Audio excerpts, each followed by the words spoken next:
Next gen ஆன்மீக அன்பர்களுக்கெல்லாம் என்னுடைய அன்பான ஆசீர்வாதத்தை தெரிவித்துக் கொள்கிறேன்.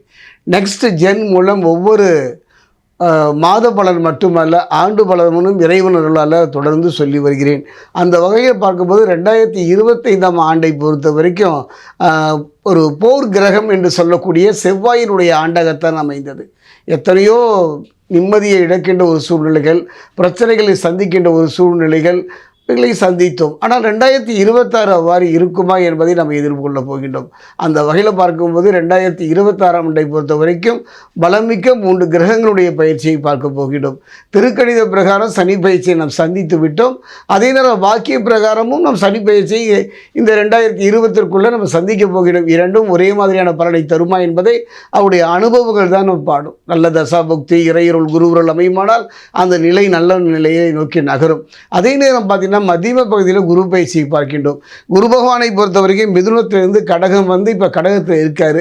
இவர் திரும்பவும் பார்த்தீங்கன்னா ஒரு அதிசார நிலை நீங்குவார். ஆக குரு பயிற்சியையும் சந்திக்க போகின்றோம். அடுத்ததாக இந்த ஆண்டினுடைய இறுதியில் ராகு கேது பயிற்சி.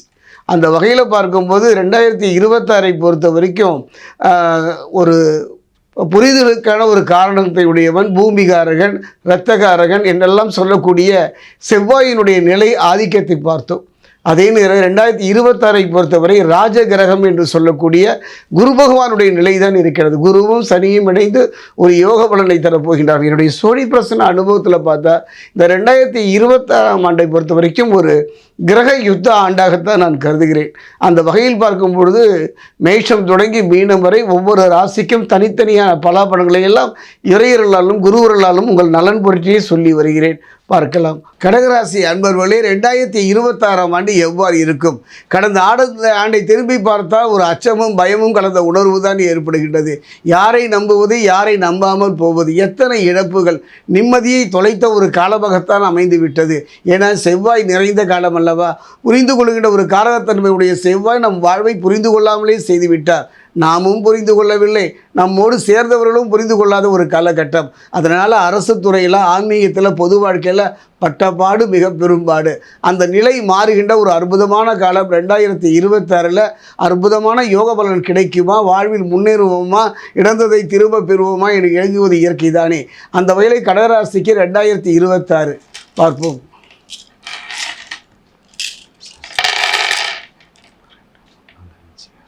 கடகத்தை பொறுத்த வரைக்கும் புனர்பூசம் 4,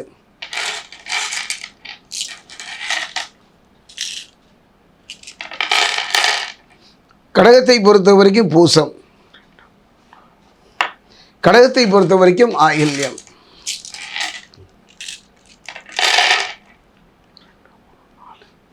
கடகராசி அன்பர்களே, அற்புதமான காலம். அற்புதம் என்று தான் சொல்லுவேன். கடகத்தை பொறுத்த வரைக்கும் அஷ்டம சனியாக இருந்தாலும் கூட இவர் என்ன அற்புதம் என்று சொல்கிறாருன்னா, சனி பகவானை பொறுத்த வரைக்கும் உடல் ரீதியாக, மன ரீதியாக தவறான பாதையை நோக்கிய நகர்வுகளுக்கு தானே இந்த பாதிப்பை தருவார். அஷ்டம சனி காலத்திலே அற்புதம் செய்தவர்களையெல்லாம் நான் சந்தித்திருக்கின்றேன். வாழ்க்கையில் மிகப்பெரிய முன்னேற்றத்தை தொட்டவர்களையும் சிகரம் தொட்டவர்களையும் பார்த்திருக்கின்றேன். இழந்ததை மீண்டவர்களையும் பார்த்தேன். அந்த வகையில் பார்க்கும்போது 3 யோகம் பெறுவதாகத்தான் சோழி பிரசன்னம் சொல்லுகின்றது. அந்த வகையில் கடகராசியை பொறுத்த வரைக்கும் உங்கள் ராசிக்கு 6, 9 அதிபதி யாருன்னு பார்த்தீங்கன்னா பிரகஸ்பதி என்று சொல்லக்கூடிய குரு பகவான். அதே நேரம் 5, 10க்கு அதிபதி யாருன்னு பார்த்தீங்கன்னா பூமிகாரகன், இரத்தகாரகன் என்று சொல்லக்கூடிய செவ்வாய். இவர்கள் இருவருமே இணைதல் வந்து ஒரு அபூர்வமான ஒரு காலம். இந்த குருவும் செவ்வாயும் இணைவது ஒரு அற்புதமான ஒரு மாற்றத்தை தரும். புரிந்து கொண்டுகின்ற ஒரு காரகத்தன்மை உடையவன் குருவோடு வரும்பொழுது இழந்ததை திரும்ப பெறுவதோடு நிம்மதியான ஒரு தருணம், கணவன் மனைவிக்குள்ள ஒரு அந்யோன்யம் ஏற்படும். இதுவரை வந்து வாழ்க்கையில் நிறைய தடுமாற்றங்களையும் ஏமாற்றங்களையும் சந்தித்த வாழ்க்கைக்கு ஒரு நிம்மதி தருகின்ற ஒரு காலமாகத்தான் அமையப் போகின்றது. அதே நேரம் தன்னம்பிக்கையும் தைரியமும் அதிகரிக்கும். நல்ல திருமண வாழ்வு அமைவதற்கான ஒரு அற்புதமான காலம், குடும்பத்தில் சுப நிகழ்வுகள் நடப்பதற்கான காலத்தையும் இந்த குருமங்கள யோகம் அமைத்து தரும். குறிப்பாக பார்த்திங்கன்னா தைரியம். ஒரு மனிதனுடைய வாழ்க்கையில் இழப்பது பெரிதல்ல, அது விதியோ வினையோ. இழந்ததை திரும்ப பெறுவது என்பதெல்லாம் படாத பாடுதானே. இழந்ததை திரும்ப பெறுகின்ற ஒரு பொன்னான காலமும் நேரமும் குருமங்கள யோகத்தில் கடகராசிக்கு அமைகின்றது. அதே நேரம் பார்த்திங்கன்னா தடையும் தாமதங்களும் சரியாகிவிடும். ஒரு தொழிலில் தடை, வாழ்க்கையில் தடை, ஒரு மனிதனுக்கு எத்தனை தடைகளை தாண்டி வர முடியும். அந்த தடைகளும் பிரச்சனைகளும் தீர்கின்ற ஒரு நல்ல காலமாகவும் இந்த 2026ஆம் ஆண்டு கடகராசிக்கு அமைகின்றது. அதே நேரத்தில் பார்த்திங்கன்னா ஒரு அற்புதங்க, புதன் இந்த கிரகத்திலேயே என்னுடைய அனுபவத்தில் புதனை எல்லோரும் அவ்வளவா கவனிக்கிறதில்ல. என்னுடைய சோழி பிரசனில் புதன் ஒருவனே வெற்றியை நோக்கி நகரக்கூடியவன். ஒரு மனிதனுடைய வாழ்க்கையில் தேஜஸ் ஓஜஸ் என்று சொல்வார்கள். அந்த இரண்டும் இருந்தால் மட்டுமே அரசியலில், ஆன்மீகத்தில், பொது வாழ்க்கையில் உச்சம் தர முடியும், பிறரை கவர முடியும். அந்த வகையில் பார்க்கும் பொழுது ராசிக்கு 3, 12ஆம் அதிபதி புதனும் 2ஆம் அதிபதி ஆத்மகாரகன் என்று சொல்லக்கூடிய சூரியனும் இணைந்து பார்த்தீங்கன்னா ஒரு அற்புதமான ஒரு யோகம் தருகின்றார்கள். அதுதான் புத ஆதித்ய யோகம். அந்த யோகம் என்னெல்லாம் பண்ணும் தெரியுங்களா? இடமாற்றம் கிடைக்கும். அதாவது பதவி உடையோடு கூடிய ஒரு நல்ல இடமாற்றம் கிடைக்கும். வாடகை வீட்டில் இருப்பவர்கள் சொந்த வீடு வாங்கி குடியிருப்பதற்கான அற்புதமான ஒரு காலகட்டம். இடம் என்பது உடல் ரீதியாக மட்டுமல்ல, மன ரீதியாகவும் ஒரு நல்ல மாற்றம் ஏற்படும். கலங்கி போன மனதிற்கு ஒரு நல்ல சந்தோஷமும் தைரியமும் தருகின்ற ஒரு அற்புதமான யோகம் தான் இந்த புத ஆதித்ய யோகம்.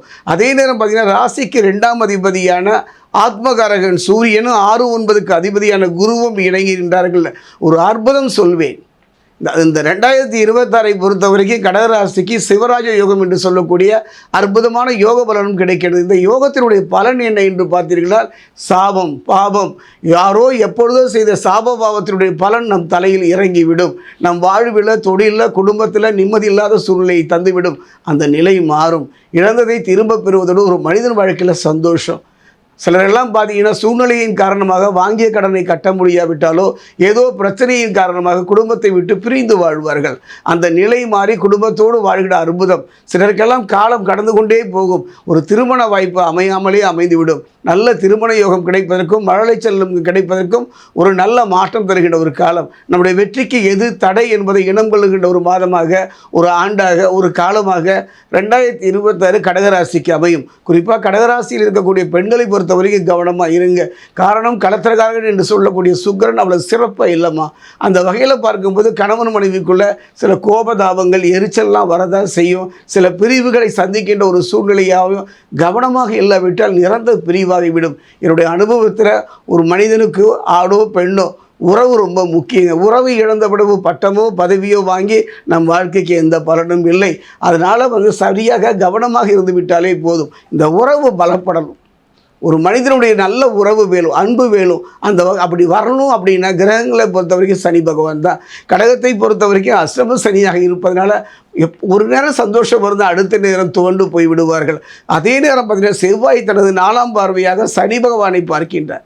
அதே நேரம் 5, 10ஆம் அதிபதி செவ்வாய்க்கு 7, 8ஆம் அதிபதி சனியின் பார்வை ஒரு நல்ல குழந்தை பாக்கியத்தையும் ஒரு நிம்மதியும் தந்தாலும் கூட சற்று கவனமாக இருங்க. உடல்நிலையை கவனமாக பார்த்து கொள்ளுங்கள்.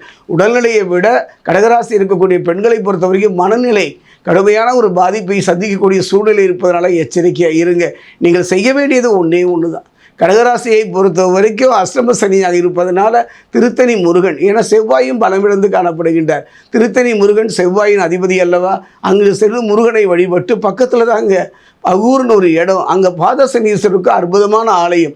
அந்த ஆலயம் சென்று சனி பெருமானுக்கு ஒரு தேங்காய் வாங்கி உடைத்து அந்த நீரை வெளியேற்றி உள்ள நல்லெண்ணெய் தீபம் ஏற்றி மனமுருக பிரார்த்தனை செய்வீர்களானால் இழந்ததை திரும்ப பெறுவதோடு நிம்மதியான ஒரு ஆண்டாக 2026ஆம் ஆண்டு அமையும்.